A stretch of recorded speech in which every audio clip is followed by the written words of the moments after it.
Hello folks, it's Mr. Reese here, and I've moved to a different shop from what you usually see me in. Yesterday we were talking about reverse engineering, and we also touched on 3D printing a little bit. In a later video you're going to see some 3D printing, but right now I wanted to show you the opposite of 3D printing. In 3D printing, it is an additive process where layer upon layer of plastic is glued down to the surface to create the object. The opposite of additive manufacturing is subtractive. And I've got an example of a machine that does subtractive manufacturing.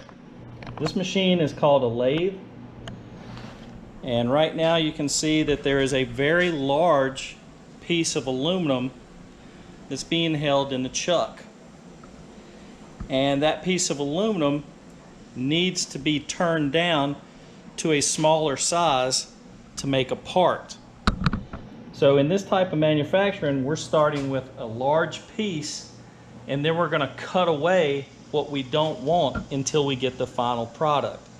So I'm going to go ahead and start this machine, and I'm going to start taking some cuts to reduce the size of this cylinder so I can make a part that I'm working on. One of the things that you've got to be very careful with when you're working on a lathe is you have to wear eye protection, and you can see I'm wearing safety glasses. You also do not want to have long hair, and since I'm going bald, that's not really a problem. Don't have long hair. The other thing that you want to be very careful about when you're working on a lathe is you want to make sure you're not wearing any type of jewelry. Make sure you're not wearing any type of long sleeve shirt or clothes that have a lot of fabric that could get entangled in the machine, because you could get seriously hurt by this machine. You also have to take into account the part of the chuck that's sticking out. It's not so easy to see when the machine's turned on. So I'm going to go ahead and turn it on, and we'll start making a few cuts.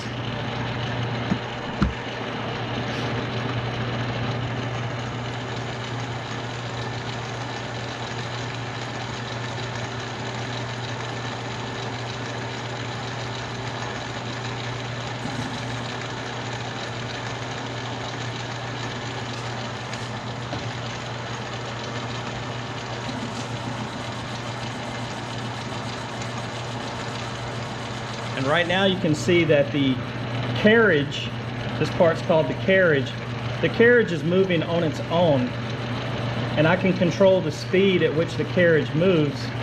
But right now it's doing a really nice job of taking off aluminum from that large cylinder.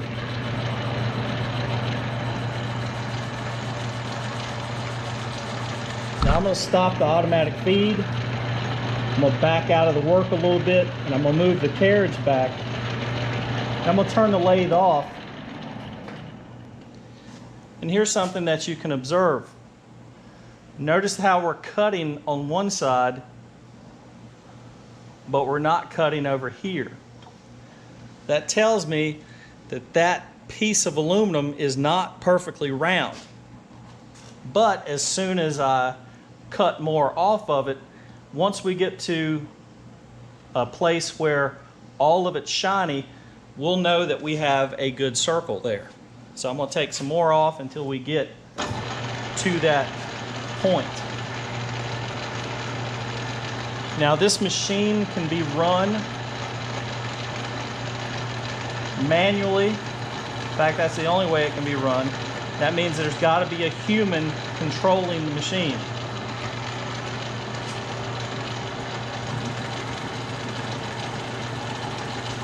If I had a CNC machine, I'd be able to download the program from a computer, and the machine would cut it out without me touching the controls.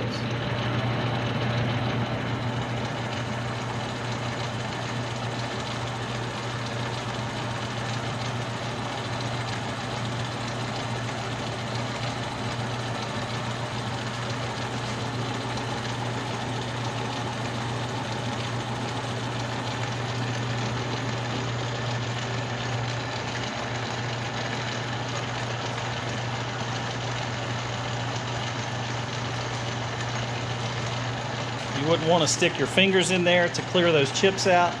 So I've got a brush to move those chips out of the way. I'm going to take a look at it.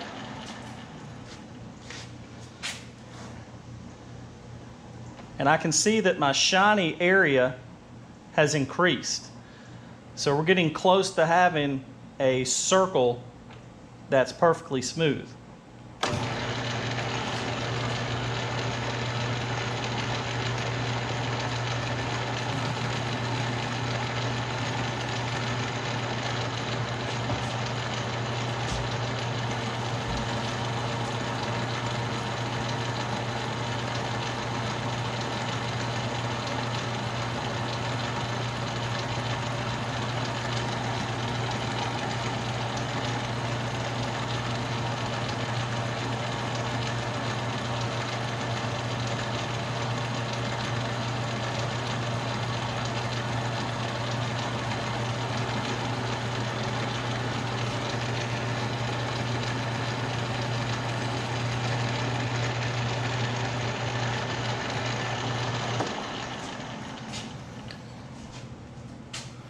And we can see that we're getting so close to having it smooth all the way around. So once again, I'm not going to keep showing you the same thing, but we will get down to smooth here in a minute. But remember, this is subtractive. This process is subtractive. We start with a large part and then we take material away from it. This is the opposite of what we do with 3D printing. Anyway, this video is going to be combined with some 3D printing, and I will see you later.